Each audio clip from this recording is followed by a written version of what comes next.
A morte tem uma face na literatura de terror, outra face na literatura romântica, outra face no texto cômico. Ela é talvez o personagem mais adaptável da literatura? Eu acredito que a morte seja o tema subjacente de qualquer literatura que tenha sido produzida ou que vá ser produzida ainda.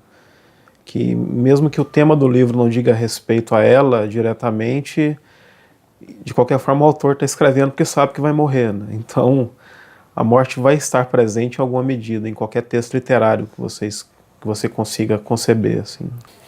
Você escreve porque sabe que vai morrer? É uma das razões pelas quais eu escrevo, com certeza. Porque você, tendo consciência da finitude, eu acredito que você consegue contemplar a transitoriedade com um pouco mais de propriedade, com um pouco mais de consciência de si e do outro, digamos assim. E é um jeito também de vencer a morte? Sim, porque, por piores que sejam, né, os livros permanecem, né, nem que seja numa prateleira empoeirada do sebo do Messias, mas muito tempo depois que eu já não estiver aqui, né, que eu tiver virado pó, em algum lugar, algum exemplar de algum livro meu vai estar lá, sendo lido ou não, mas vai permanecer de alguma forma. Então, é sim uma maneira de me, digamos assim, não de suplantar, mas pelo menos de driblar a morte de alguma forma, né?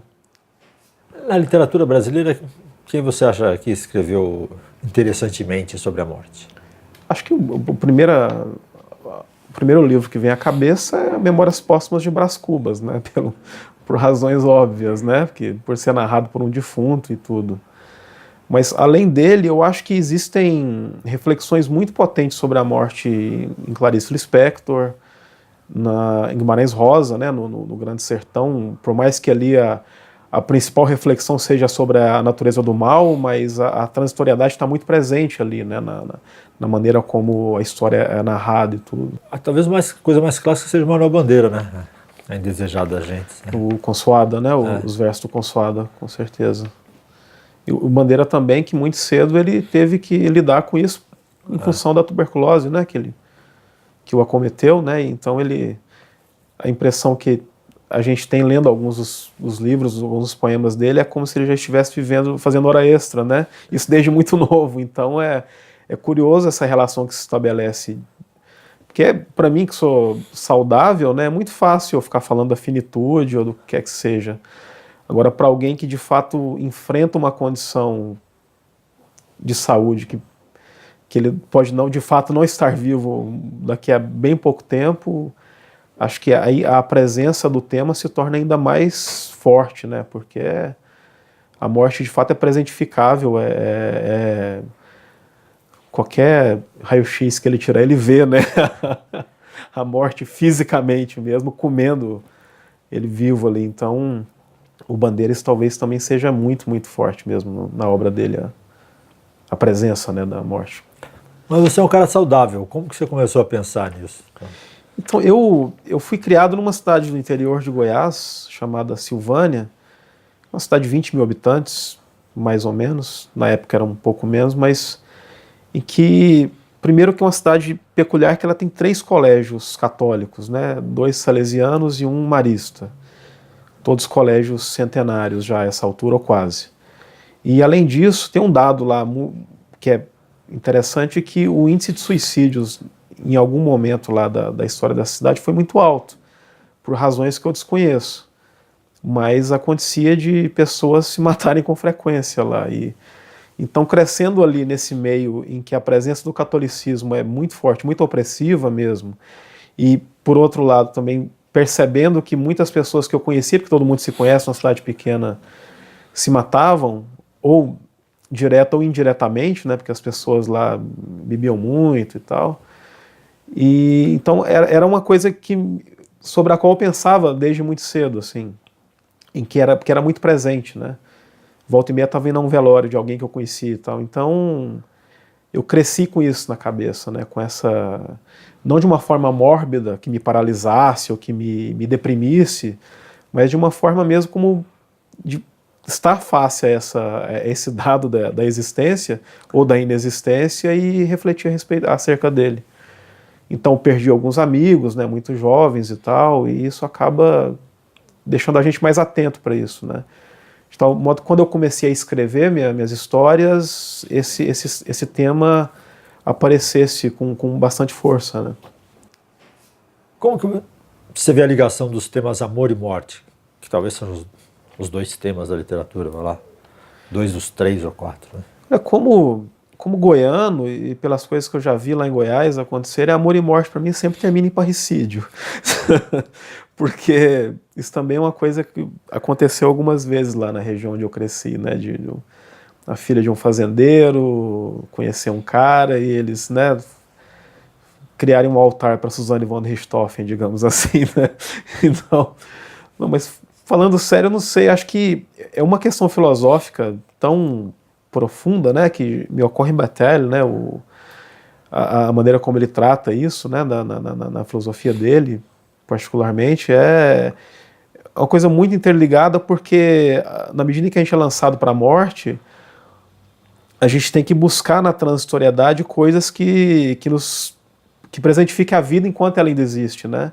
Eu acho que experimentar o amor é uma delas, digamos assim, falando sério agora, né, Então, na medida em que você vivencia o amor de alguma forma, você, mal comparando, é o mesmo impulso que me leva a escrever, né? Um impulso parecido, assim, que me leva a encontrar alguma perenidade em meio à transitoriedade. Então, o amor também é um impulso irmão, ou primo, talvez, do trabalho de escrita. Então, a vivência do amor meio que, se não oblitera a morte, ou talvez oblitere momentaneamente, né, enquanto você vive aquilo, mas a vivência do amor talvez seja uma vírgula, né, nessa frase, né, que a gente está seguindo até o ponto final, digamos assim. Então é uma pausa muito bem-vinda, digamos assim.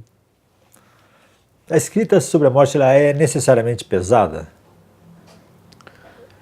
Eu acho que não. Agora há pouco você até lembrou aí de uma piada do Woody Allen, né? Eu acho que ela pode ser trabalhada de todas as formas, na verdade. Cômica, ou literatura de gênero, mesmo de terror, eu acho que não é necessariamente pesada, não. Eu penso, por exemplo, a literatura inglesa mesmo, você pega um autor como o Kingsley Amis, né, que é o pai do Martin Amis, os livros dele são muito leves, engraçados e eventualmente ele trata do tema, mas é sempre com aquela fleuma típica, aquele humor britânico bem carregado mesmo, assim. Então acho que não é necessariamente pesada, não. Meus livros mesmo são levíssimos. A Bíblia, que é o livro mais lido, né? No final das contas, o Novo Testamento é uma história da vitória sobre a morte, né? Com a ressurreição de Cristo e tal. Esse é o maior medo do ser humano? E por essa ressurreição que o livro faz tanto sucesso? Eu acredito que sim. Eu acredito que sim, as duas coisas. Eu acho que as pessoas, em geral, elas necessitam, né, tem uma necessidade de haver algum consolo, né, nem que seja essa suposta vida eterna, garantida aí pela ressurreição de Cristo. E eu acredito que sim, o livro ele é tão presente porque ele primeiro que ele pega muitos mitos fundadores, né, do Ocidente e coloca de uma maneira organizada e atraente, assim, né, desde o Antigo Testamento, né. E segundo porque é quase como a narrativa da suposta evolução humana conforme esses obstáculos vão sendo vencidos, né. Então, desde a travessia do Mar Vermelho até a ressurreição de Cristo, ou antes disso, a ideia de que há uma aliança entre o homem e Deus, né? Então isso é como se as pessoas tivessem ali uma listinha de coisas que de fato as angustiam, né? Se não existe nada além disso, então check. Nós vamos fazendo essa checklist até a ressurreição, né? Então, o livro, ele para quem acredita, claro, ele responde a praticamente todas as perguntas que pudessem angustiar ou que possam angustiar uma pessoa, né? Então, eu acho que daí o seu sucesso. Porque pensando bem, tudo que é sucesso tem ressurreição, os grandes, né? Titanic, no final tem uma ressurreição. Ah, como que é o nome daquele filme com as pessoas azuis? Avatar. Tem lá uma ressurreição, de certa forma, tá? Acho que é por isso também que você pensa num filósofo como Nietzsche, né? Que apesar dele ser muito conhecido, até pela cultura pop, mas quem de fato estuda ele, porque a ideia dele é uma coisa um tanto quanto é contrária a toda essa cultura, né? De crer num além, né? Seja qual for, na vida eterna, na ressurreição de Cristo, o que quer que seja. O que o Nietzsche está colocando ali é que não tem nada mesmo, é só isso mesmo, e o seu trabalho, digamos assim, é aceitar isso e tentar viver da melhor forma possível, né? Porque todas essas promessas que foram feitas aí, né, seja pela religião, seja até pela filosofia, né, que ele bate muito no Platão, inclusive, é que isso é besteira, né? Isso é coisa, isso sim ele fala, isso é coisa de covarde, né? Isso é coisa de gentinha, né? Você tem que superar essa necessidade de ter algo além disso e viver, né, nesse vale de lágrimas que é a vida mesmo. Então, digamos, talvez seja o maior contraponto que possa existir ao conceito judaico-cristão, né, de existência, de vida, pós-vida, o que quer que seja, e filosófico também, platônico e tal, é Nietzsche, né, que não tem nada e se vira com isso, meu filho. E o que você pensa sobre a morte? Acho que foi o de Allen que falou, sou contra, né? Não sei se foi ele que disse isso.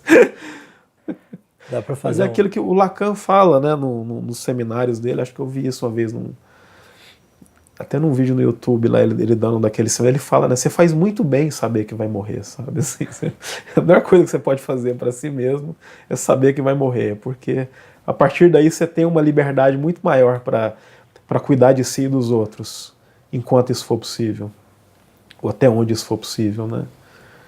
Então acho que é nesse sentido que eu encaro a morte, assim, como uma boa notícia, assim, né? Na medida em que ela me permite trabalhar nas coisas que me interessam com maior afinco, com maior atenção, né? Porque eu não vou estar aqui por muito mais tempo, né? Então, a cada livro que eu sento para escrever, eu sei que talvez possa ser o último ou não, mas eu tenho que trabalhar naquilo com o máximo de cuidado e liberdade possível, né? Porque é o que vai ficar, né? Como a gente falou antes. Mal ou bem é o que vai ficar, né?